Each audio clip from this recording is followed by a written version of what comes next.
എന്തെങ്കിലും തരണേ, ദൈവത്തെ ഓർത്ത് എന്തെങ്കിലും തരണേ. നിങ്ങൾ എനിക്ക് 1 രൂപ തന്നാ അത് നിങ്ങൾക്ക് 100ആയി ദൈവം തിരിച്ചു തരും. കണ്ടില്ലേ, ചീച്ചയുടെ ഓർമ്മശക്തി വീണ്ടും പോയി. ഇനി ഇങ്ങനെ ഇക്കളി ഇടുന്നത് വരെ ഇങ്ങനെ തന്നെ നടക്കും.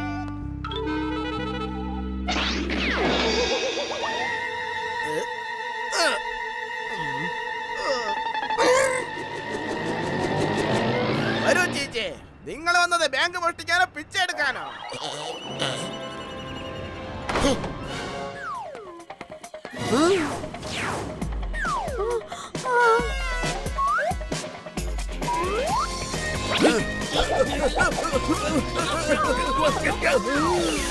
വെറുതെ എനിക്കിട്ട് ചൊറിയാമെന്ന് കേട്ടിന്റെ പണി കിട്ടും.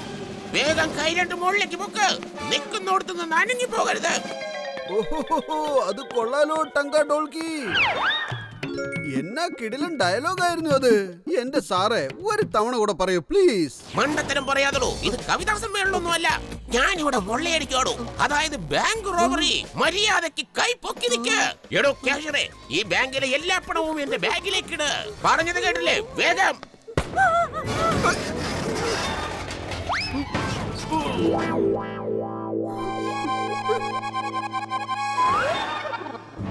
ഇപ്പൊ ലഞ്ച് ബ്രേക്ക് പറഞ്ഞ നിനക്ക് ഇനി ജീവിതത്തിൽ ലഞ്ച് കഴിക്കാൻ പറ്റില്ല. ക്യാഷ് എടുക്ക് വേഗം. അതെ എന്റെ പൊന്ന അനന്തരവാ, ഇവിടെ നമ്മുടെ ഫണ്ടൂഷ് നഗറിലെ ബാങ്കിൽ വലിയൊരു കൊള്ള നടന്നുകൊണ്ടിരിക്കുക.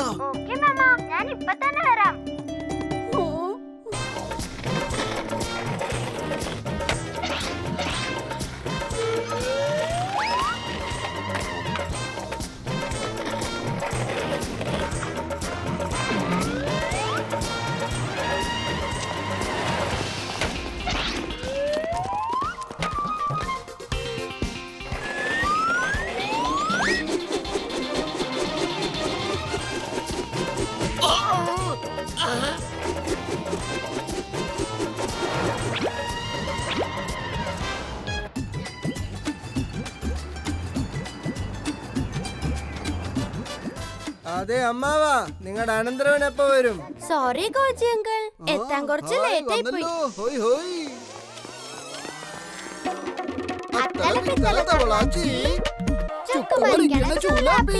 ഞാനാണ് അനന്തരവൻ. ഞാനാണ് മാമൻ. നിങ്ങളുടെ കളികളും കൈയടികളും ഒക്കെ കഴിഞ്ഞെങ്കിൽ ഞാനൊരു കാര്യം പറഞ്ഞോട്ടെ. ഖോജിയുടെ ബുദ്ധിയും അനന്തരവന്റെ കഴിവിനെയും തോൽപ്പിക്കാൻ ആർക്കുമാവില്ല.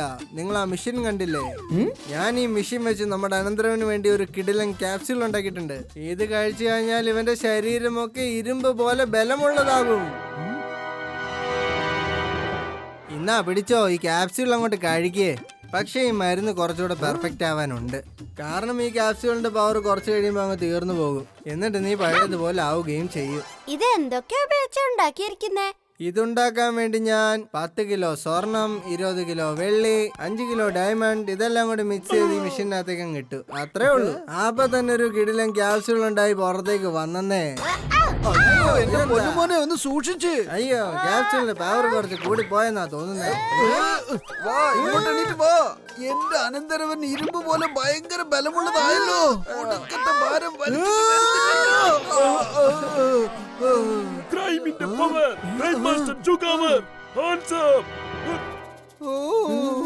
അതൊക്കെ ഞാൻ എപ്പോഴേ പൊക്കി. Bye bye.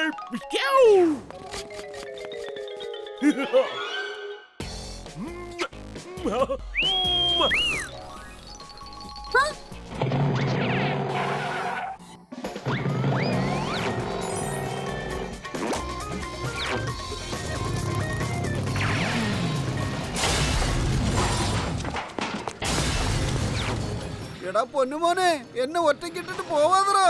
എന്നെയും കൂടെ കൊണ്ടുപോ.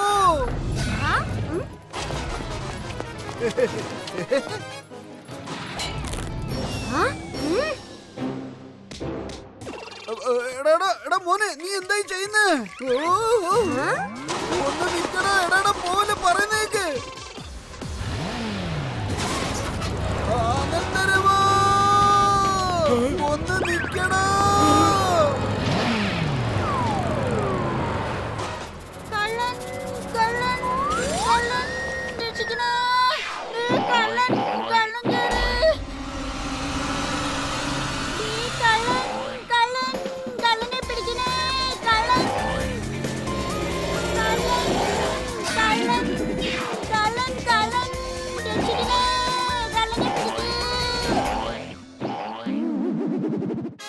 ചേച്ചി ഞങ്ങളെ വിളിച്ചായിരുന്നോ? ഇനി എന്താ പണി? വിലപിടിപ്പുള്ളതെല്ലാം ഞങ്ങൾ മോഷ്ടിച്ചായിരുന്നല്ലോ. വേറെ വല്ലതും ബാക്കിയുണ്ടോ? അത് ശരി, ഈ സ്വർണമാല മോഷ്ടിക്കാൻ ബാക്കി ഉണ്ടായിരുന്നു. അതിനായിരിക്കും ചിലപ്പോ വിളിച്ചത്. ശരി, നിങ്ങളുടെ ആഗ്രഹം ഞങ്ങൾ സാധിച്ചു തന്നിരിക്കുന്നു. Thank you very much. ഞങ്ങളെ കുറിച്ച് ഓർത്ത് നിങ്ങൾക്ക് എന്ത് കരുതലാണ്. ബൈ ബൈ വേണം, ബൈ ബൈ. എന്റെ സ്വർണ്ണമാല കൊണ്ടുപോയി ആ കള്ളന്മാരെ പിടിക്ക്. കള്ളൻ കള്ളൻ. പോലീസേ, ദേ ആ കള്ളൻ ആകെ ഉണ്ടായിരുന്ന സ്വർണ്ണമാല മോഷ്ടിച്ചോണ്ട് സ്ഥലം വിടുന്നു. എടാ എടാ എടാ കണാരന്റെ മോനെ, നീ എന്തിനാടാ വണ്ടി ഓടിക്കുന്നേ? ഒന്ന് വിട്ടു പോടാ, കള്ളന്മാര് പൊക്കളയും. ഓ ആഹാ ആഹാ ആഹാ ആഹാ, മോഷണവും നടത്തിയിട്ട് ഈ പോലീസ് മേഡത്തിന്റെ അടുത്തൊന്ന് രക്ഷപ്പെടാന്ന് കരുതിയോടാ. അതോ ഇത് ഞങ്ങളുടെ മേഡത്തിന്റെ ഒരു സ്റ്റൈൽ അല്ലയോ? ആ, ഇത് മാഡത്തിന്റെ സ്റ്റൈലായിരുന്നോ? എന്നാ പിന്നെ ഇനി ഞങ്ങളുടെ സ്റ്റൈലൊന്ന് കണ്ടു നോക്ക്. യാ. എടാ കള്ളം കണാരാ, നീ അതിനൊക്കെ മുമ്പ് ആദ്യം ആരാണെന്നുള്ള സത്യം പറ. മോഷണവും പിടിച്ചു പറയും പോക്കറ്റടിയും, അതാണ് ഞങ്ങളുടെ ജോലി. തുള്ളൽ കള്ളന്മാർ. യാ. Bye bye. ഞങ്ങൾ ഡയമണ്ട് എക്സിബിഷൻ മോഷ്ടിക്കാൻ വന്നിട്ടുണ്ട്. തടയാൻ പറ്റുന്നുണ്ടെങ്കിൽ തടഞ്ഞോട്ടാ. നിക്കാതെ ബഹദൂർ അവരെ ചെന്ന് പിടിക്ക്. എന്തിനാടാ ഇങ്ങനെ ചാടി ചാടി പോന്നെ? മര്യാദക്ക് ഓടിപ്പോടാ. അയ്യോ സോറി മാഡം. കള്ളൻ കള്ളൻ, ആരെങ്കിലും പിടിക്കോ? നമ്മുടെ പോലീസ് മേഡത്തിന്റെ ജീപ്പ് കൊണ്ട് മുങ്ങുന്നേ.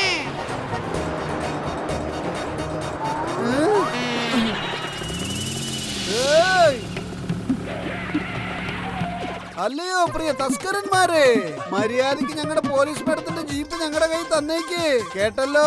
അല്ലെങ്കിൽ പണി കിട്ടുവേ. എടോ, വഴിന്ന് മാറിയേക്കടോ. ഇവിടുന്ന് ഓടി രക്ഷപ്പെടാൻ വേണ്ടിട്ട് ഞങ്ങൾക്ക് ഈ ജീപ്പ് അത്യാവശ്യമാണെന്ന്. അത് കഴിഞ്ഞിട്ട് ഇത് തിരിച്ചു നാക്കുന്ന ഞങ്ങള് കഷ്ടപ്പെട്ട് കട്ടെടുത്തത് ഈ സാധനം മാത്രം മതിയെന്ന്. വണ്ടി നിങ്ങളെടുത്തോന്ന്.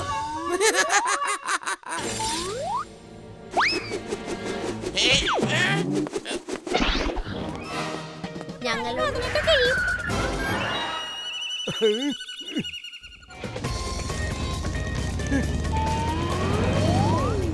ഞാൻ ആ മരത്തിന്റെ ചുവട്ടിൽ ഈ ഡയമണ്ട് ഒളിപ്പിച്ചു വെക്കാം.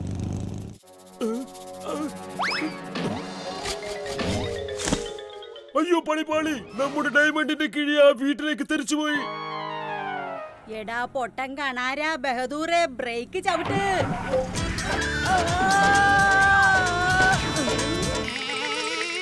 നിന്നെ കൊണ്ട് ഞാൻ തോറ്റു. എപ്പോഴും എന്റെ മേക്കപ്പ് നീ നശിപ്പിച്ചു കളയും.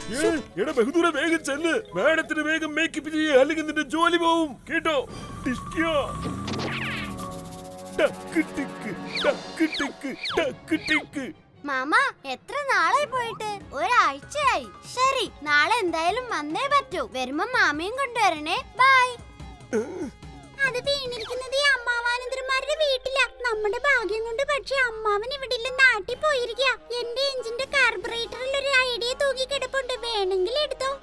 വേഗം പുറത്തെടുക്ക്. ഒന്നുമില്ലെന്നേ, അമ്മാവൻ നാട്ടിൽ പോയിരിക്കല്ലേ. നീ അമ്മാവന്റെ വേഷത്തിൽ അകത്ത് കിടന്നാൽ സ്വസ്ഥമായിട്ട് അത് തിരഞ്ഞെടുക്കാം. ക്രൈം പവർ, ക്രൈം മാസ്റ്റർ ജോഗാവറിന്റെ ആക്ടിംഗ് നിങ്ങളിപ്പോ കണ്ടോണം. മാമൻ തിരിച്ചു വന്നോ? നാളെ വരുമെന്നല്ലേ പറഞ്ഞത്? ആ അതേടാ മോനെ, നീ ഇല്ലാത്തോണ്ട് ഒരു രസവും ഇല്ലായിരുന്നടാ. അതുകൊണ്ട് പെട്ടെന്ന് ഇങ്ങ് വന്നതാ. എന്നാ ശരി മോനെ, ഞാൻ ഈ ഹാളിൽ കുറച്ച് പണി ചെയ്യട്ടെ. നീ നിന്റെ റൂമിൽ ചെന്നിട്ട് എന്തെങ്കിലും എടുത്ത് കഴിക്കാൻ നോക്കും മോനെ. ഇന്നെന്താ മാമൻ എന്നെ മോനെ മോനെ എന്ന് വിളിക്കുന്നേ? സാധാരണ അനന്തരവാന്നല്ലേ വിളിക്കാറ്. സംസാരം കേട്ടിട്ട് എന്തോ മാറ്റം സംഭവിച്ചതുപോലെ. മാമൻ എന്താ പറ്റിയേ? എന്താ മാമ നോക്കുന്നേ? ഒന്നുമില്ലടാ മോനെ, നീ നിന്റെ റൂമിലോട്ട് ചെല്ലടാ, എന്നിട്ട് എന്തെങ്കിലും എടുത്ത് കഴിക്കേ. എന്തോ പ്രശ്നമുണ്ടല്ലോ. ആളാകെ മാറിയ പോലെ തോന്നുന്നു. എന്തായിരിക്കും അത്? എനിക്ക് തോന്നുന്നു ഇത് മാമൻ അല്ലെന്നാ.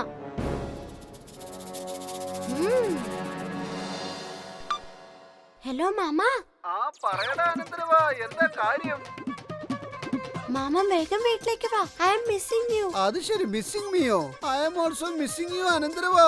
നീ വിഷമിക്കണ്ടേ, ഞാൻ നാളെ തന്നെ അങ്ങ് വരാം. ഓക്കെ ബൈ മാമ. മാമൻ നാളെ വരുള്ളല്ലോ. അപ്പൊ ഇതാരാ? പോലീസ് മാഡത്തിന്റെ ഹെൽപ്പ് ചോദിക്കാം. എന്റെ കയ്യിലൊരു പ്ലാൻ ഉണ്ട്. പോലീസ് മാഡത്തിനെ കൊണ്ട് മാമിയുടെ വേഷം കെട്ടിക്കാം. എന്നിട്ട് ഡ്യൂപ്ലിക്കേറ്റ് മാമനെ നല്ലൊരു പാഠം പഠിപ്പിക്കാം.